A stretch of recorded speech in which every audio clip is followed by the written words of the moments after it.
Gas অনুসন্ধান মানেই শুধু নতুন গ্যাসের সম্ভাবনা নয়, এর সঙ্গে জড়িয়ে থাকে বড় বিনিয়োগ, বড় ঝুঁকি, আর সেই ঝুঁকি নিয়ন্ত্রণের জন্য থাকে চুক্তি।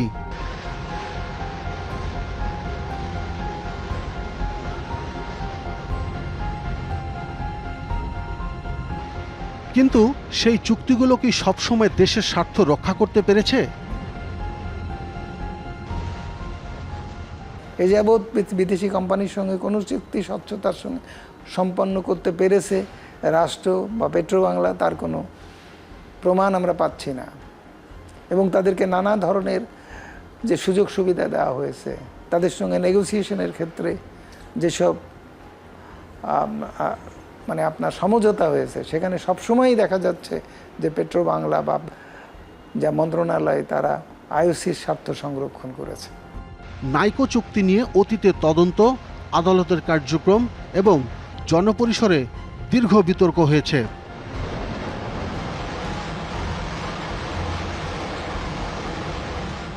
দু সালে সুনামগঞ্জের ট্যাংরাটিলা গ্যাস ক্ষেত্রে ঘটে একটি বড় দুর্ঘটনা।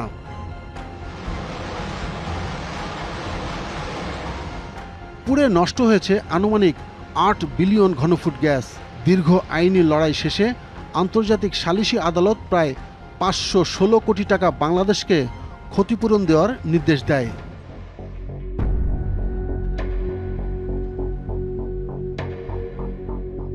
আমরা আবারও ফিরে যাই সুনেত্র গ্যাস কূপে। বহু বছরের প্রস্তুতি, গভীর খনন, কিন্তু বাণিজ্যিক গ্যাস পাওয়া যায়নি। এই কূপ রেখে গেছে অনেক প্রশ্ন, আর রেখে গেছে ভূতাত্ত্বিক তথ্য। এই জায়গাটা হলো ডার্ক নিচে, আপনার দিস ইজ দ্য টেকনোলজি। বাংলাদেশের বিভিন্ন জায়গায় দেখেন যে গ্যাস কোথা থেকে উঠছে ৩,৫০০ মিটারের উপরে। এইটা তুলনা করা হয়েছিল বিবিয়ানা গ্যাস ফিল্ডের সাথে, ওর সাথে মিলায়, এবং ওই স্যানজনগুলো ২২০০ মিটার থেকে ৩৫০০ মিটারের মধ্যে ছিল। ড্রিলিং ডেপথ যেখানে ৩৭০০ মিটার ছিল, সেখানে আমরা প্রায় ৪৭০০ মিটার করছি। ওই টাকাতে ১০০০ মিটার বেশি করা হয়েছে। পৃথিবীর সর্বোচ্চ ভবন দুবাই শহরের বুর্জ খলিফার দৈর্ঘ্য ৮২৮ মিটার, অর্থাৎ ৫টি বুর্জ খলিফার সমান গভীরে অনুসন্ধান করা হয়েছে এই সুনেত্র কূপ।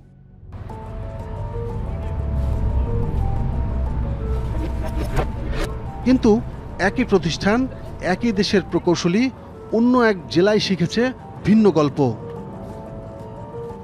কুমিল্লার মুরাদনগর শ্রীকাইল,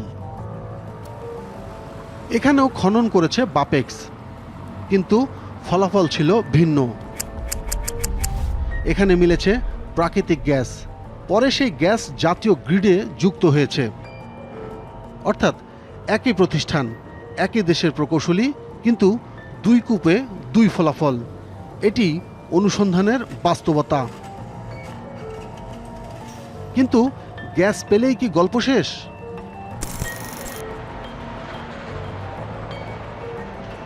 ছাতক ও ভোলায় গ্যাসের সম্ভাবনা ও আবিষ্কার নতুন আশার জন্ম দিয়েছে, কিন্তু সেই গ্যাস কতটা দ্রুত ও কার্যকরভাবে দেশের মূল চাহিদার সঙ্গে যুক্ত করা যায়, সেটি এখন বড় প্রশ্ন।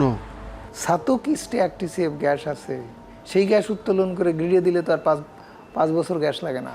আমরা 3 টাকা দরে গ্যাস উত্তোলন করতে পারবো ওটাতে, পার কিউবিক মিটার। কেন আমরা